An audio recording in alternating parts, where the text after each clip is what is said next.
Paper 88. Fetishes, Charms, and Magic. The concept of a spirit's entering into an inanimate object, an animal or a human being, is a very ancient and honorable belief, having prevailed since the beginning of the evolution of religion. This doctrine of spirit possession is nothing more nor less than fetishism.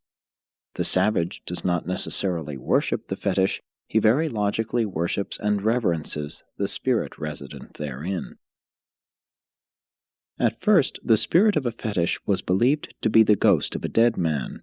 Later on, the higher spirits were supposed to reside in fetishes. And so, the fetish cult eventually incorporated all of the primitive ideas of ghosts, souls, spirits, and demon possession. 1. Belief in fetishes. Primitive man always wanted to make anything extraordinary into a fetish. Chance, therefore, gave origin to many. A man is sick, something happens, and he gets well. The same thing is true of the reputation of many medicines and the chance methods of treating disease. Objects connected with dreams were likely to be converted into fetishes. Volcanoes but not mountains became fetishes, comets but not stars. Early man regarded shooting stars and meteors as indicating the arrival on Earth of special visiting spirits. The first fetishes were peculiarly marked pebbles, and sacred stones have ever since been sought by man. A string of beads was once a collection of sacred stones, a battery of charms. Many tribes had fetish stones, but few have survived as have the Kaaba and the Stone of Scone. Fire and water were also among the early fetishes, and fire worship, together with belief in holy water, still survives. Tree fetishes were a later development, but among some tribes the persistence of nature worship led to belief in charms indwelt by some sort of nature spirit. When plants and fruits became fetishes, they were taboo as food. The apple was among the first to fall into this category. It was never eaten by the Levantine peoples. If an animal ate human flesh, it became a fetish.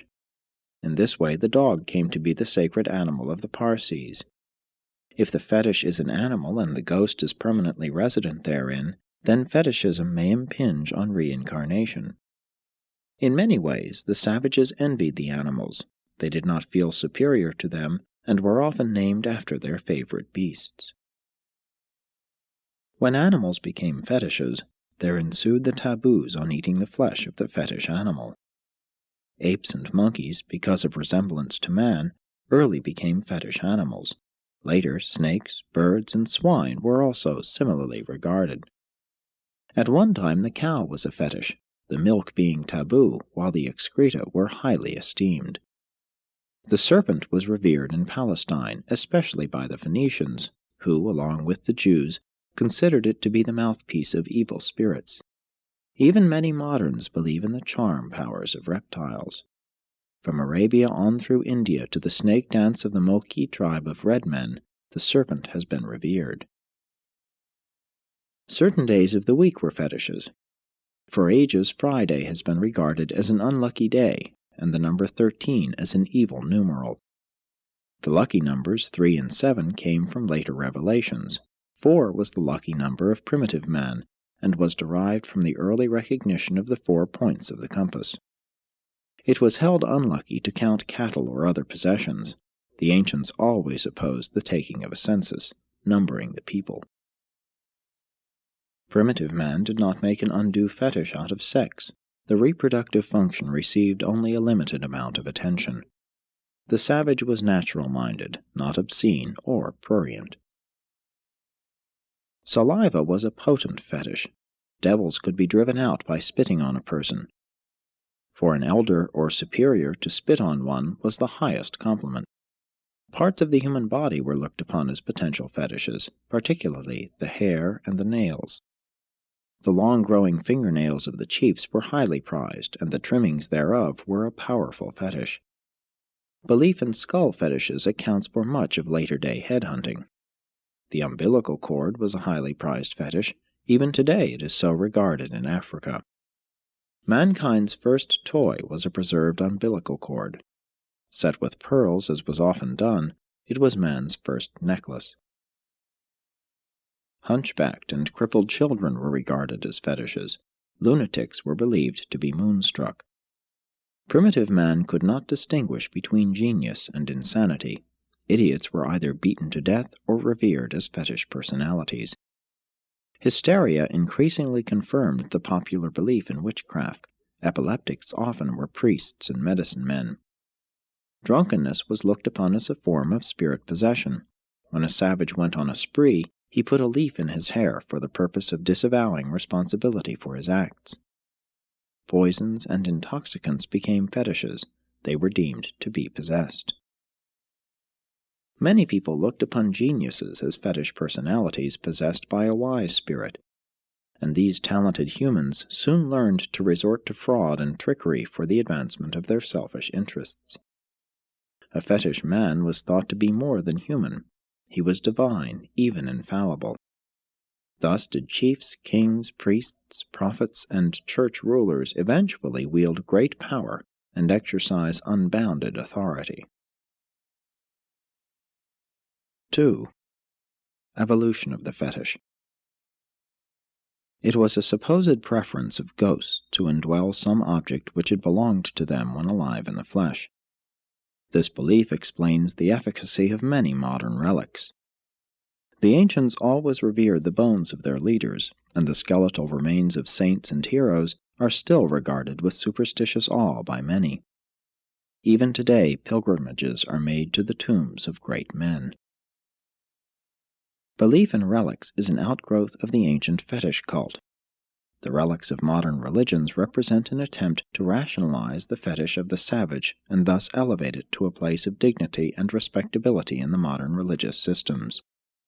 It is heathenish to believe in fetishes and magic, but supposedly all right to accept relics and miracles. The hearth, fireplace, became more or less of a fetish, a sacred spot.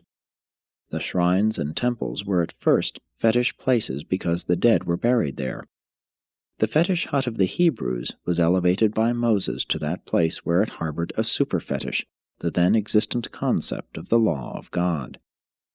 But the Israelites never gave up the peculiar Canaanite belief in the stone altar, and this stone which I have set up as a pillar shall be God's house. They truly believed that the spirit of their God dwelt in such stone altars, which were in reality fetishes. The earliest images were made to preserve the appearance and memory of the illustrious dead. They were really monuments. Idols were a refinement of fetishism. The primitives believed that a ceremony of consecration caused the spirit to enter the image. Likewise, when certain objects were blessed, they became charms. Moses, in the addition of the second commandment to the ancient Dalmatian moral code, made an effort to control fetish worship among the Hebrews. He carefully directed that they should make no sort of image that might become consecrated as a fetish. He made it plain, "You shall not make a graven image or any likeness of anything that is in heaven above, or on the earth beneath, or in the waters of the earth." While this commandment did much to retard art among the Jews, it did lessen fetish worship. But Moses was too wise to attempt suddenly to displace the olden fetishes, and he therefore consented to the putting of certain relics alongside the law in the combined war altar and religious shrine, which was the ark. Words eventually became fetishes, more especially those which were regarded as God's words. In this way, the sacred books of many religions have become fetishistic prisons, incarcerating the spiritual imagination of man. Moses' very effort against fetishes became a supreme fetish. His commandment was later used to stultify art and to retard the enjoyment and adoration of the beautiful. In olden times, the fetish word of authority was a fear-inspiring doctrine, the most terrible of all tyrants which enslave men. A doctrinal fetish will lead mortal man to betray himself into the clutches of bigotry, fanaticism, superstition, intolerance, and the most atrocious of barbarous cruelties. Modern respect for wisdom and truth is but the recent escape from the fetish-making tendency up to the higher levels of thinking and reasoning. Concerning the accumulated fetish writings which various religionists hold as sacred books, it is not only believed that what is in the book is true, but also that every truth is contained in the book. If one of these sacred books happens to speak of the earth as being flat, then for long generations otherwise sane men and women will refuse to accept positive evidence that the planet is round. The practice of opening one of these sacred books to let the eye chance upon a passage, the following of which may determine important life decisions or projects, is nothing more nor less than arrant fetishism. To take an oath on a holy book, or to swear by some object of supreme veneration, is a form of refined fetishism. But it does represent real evolutionary progress to advance from the fetish fear of a savage chief's fingernail trimmings to the adoration of a superb collection of letters, laws, legends, allegories, myths, poems, and chronicles which, after all, reflect the winnowed moral wisdom of many centuries, at least up to the time and event of their being assembled as a sacred book. To become fetishes, words had to be considered inspired, and the invocation of supposedly divinely inspired writings led directly to the establishment of the authority of the Church, while the evolution of civil forms led to the fruition of the authority of the state. 3. Totemism. Fetishism ran through all the primitive cults from the earliest belief in sacred stones, through idolatry, cannibalism, and nature worship, to totemism. Totemism is a combination of social and religious observances. Originally, it was thought that respect for the totem animal of supposed biologic origin ensured the food supply. Totems were at one and the same time symbols of the group and their god. Such a god was the clan personified. Totemism was one phase of the attempted socialization of otherwise personal religion. The totem eventually evolved into the flag or national symbol of the various modern peoples. A fetish bag, a medicine bag, was a pouch containing a reputable assortment of ghost-impregnated articles, and the medicine man of old never allowed his bag, the symbol of his power, to touch the ground. Civilized peoples in the 20th century see to it that their flags, emblems of national consciousness, likewise never touch the ground. The insignia of priestly and kingly office were eventually regarded as fetishes, and the fetish of the state supreme has passed through many stages of development, from clans to tribes, from suzerainty to sovereignty, from totems to flags. Fetish kings have ruled by divine right, and many other forms of government have obtained. Men have also made a fetish of democracy, the exaltation and adoration of the common man's ideas when collectively called public opinion.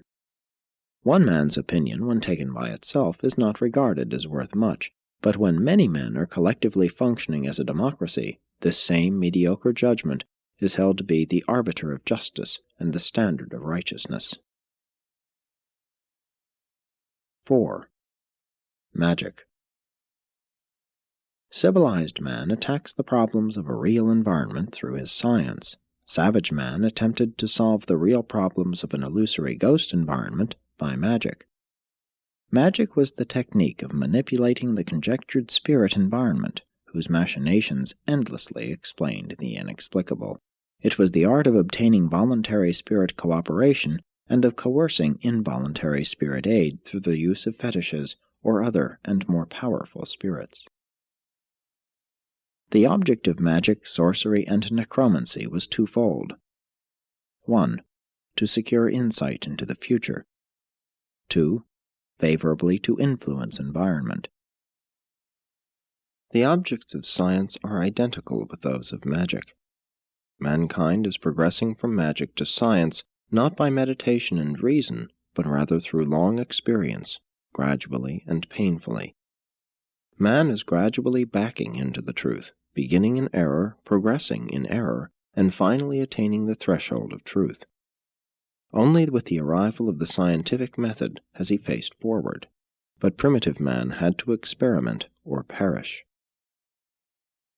The fascination of early superstition was the mother of the later scientific curiosity. There was progressive dynamic emotion, fear plus curiosity, in these primitive superstitions. There was progressive driving power in the olden magic. These superstitions represented the emergence of the human desire to know and to control planetary environment. Magic gained such a strong hold upon the savage because he could not grasp the concept of natural death. The later idea of original sin helped much to weaken the grip of magic on the race in that it accounted for natural death. It was at one time not at all uncommon for 10 innocent persons to be put to death because of the supposed responsibility for one natural death. This is one reason why ancient peoples did not increase faster, and it is still true of some African tribes. The accused individual usually confessed guilt, even when facing death. Magic is natural to a savage. He believes that an enemy can actually be killed by practicing sorcery on his shingled hair or fingernail trimmings. The fatality of snake bites was attributed to the magic of the sorcerer. The difficulty in combating magic arises from the fact that fear can kill. Primitive peoples so feared magic that it did actually kill, and such results were sufficient to substantiate this erroneous belief. In case of failure, there was always some plausible explanation. The cure for defective magic was more magic. 5. Magical charms. Since anything connected with the body could become a fetish, the earliest magic had to do with hair and nails. Secrecy attendant upon body elimination grew up out of fear that an enemy might get possession of something derived from the body and employ it in detrimental magic. All excreta of the body were therefore carefully buried. Public spitting was refrained from because of the fear that saliva would be used in deleterious magic. Spittle was always covered. Even food remnants, clothing, and ornaments could become instruments of magic. The savage never left any remnants of his meal on the table, and all this was done through fear that one's enemies might use these things in magical rites, not from any appreciation of the hygienic value of such practices. Magical charms were concocted from a great variety of things: human flesh, tiger claws, crocodile teeth, poison plant seeds, snake venom, and human hair. The bones of the dead were very magical. Even the dust from footprints could be used in magic. The ancients were great believers in love charms. Blood and other forms of bodily secretions were able to ensure the magic influence of love. Images were supposed to be effective in magic. Effigies were made, and when treated ill or well, the same effects were believed to rest upon the real person. When making purchases, superstitious persons would chew a bit of hard wood in order to soften the heart of the seller. The milk of a black cow was highly magical. So also were black cats. The staff or wand was magical, along with drums, bells, and knots. All ancient objects were magical charms. The practices of a new or higher civilization were looked upon with disfavor because of their supposedly evil magical nature. Writing, printing, and pictures were long so regarded. Primitive man believed that names must be treated with respect, especially names of the gods. The name was regarded as an entity, an influence distinct from the physical personality. It was esteemed equally with the soul and the shadow. Names were pawned for loans. A man could not use his name until it had been redeemed by payment of the loan. Nowadays, one signs his name to a note. An individual's name soon became important in magic. The savage had 2 names. The important one was regarded as too sacred to use on ordinary occasions, hence the second or everyday name, a nickname. He never told his real name to strangers. Any experience of an unusual nature caused him to change his name. Sometimes it was in an effort to cure disease or to stop bad luck. The savage could get a new name by buying it from the tribal chief. Men still invest in titles and degrees. But among the most primitive tribes, such as the African Bushmen, individual names do not exist. 6. The practice of magic.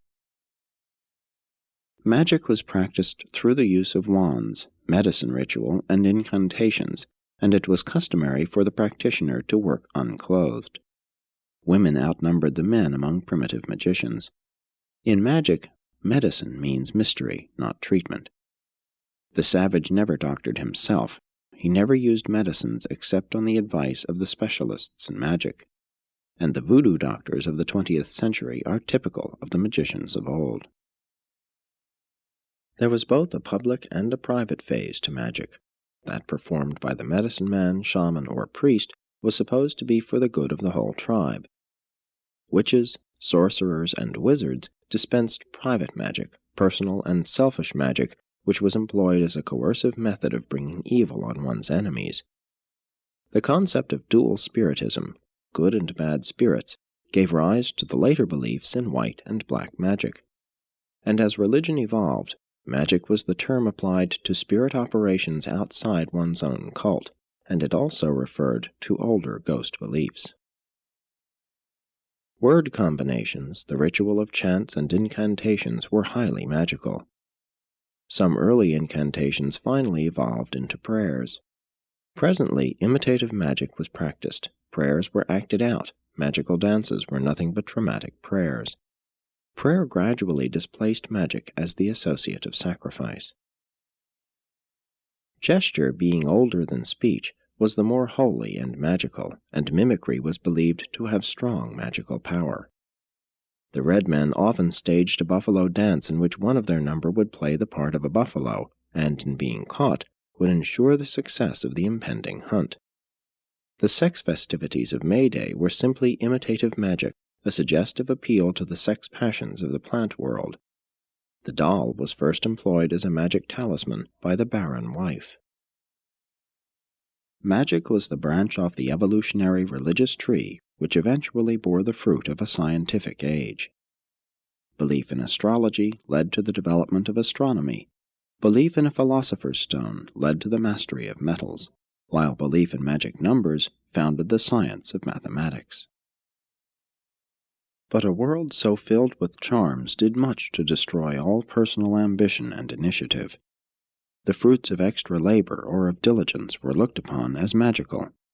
If a man had more grain in his field than his neighbor, he might be haled before the chief and charged with enticing this extra grain from the indolent neighbor's field.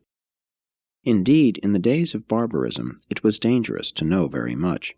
There was always the chance of being executed as a black artist.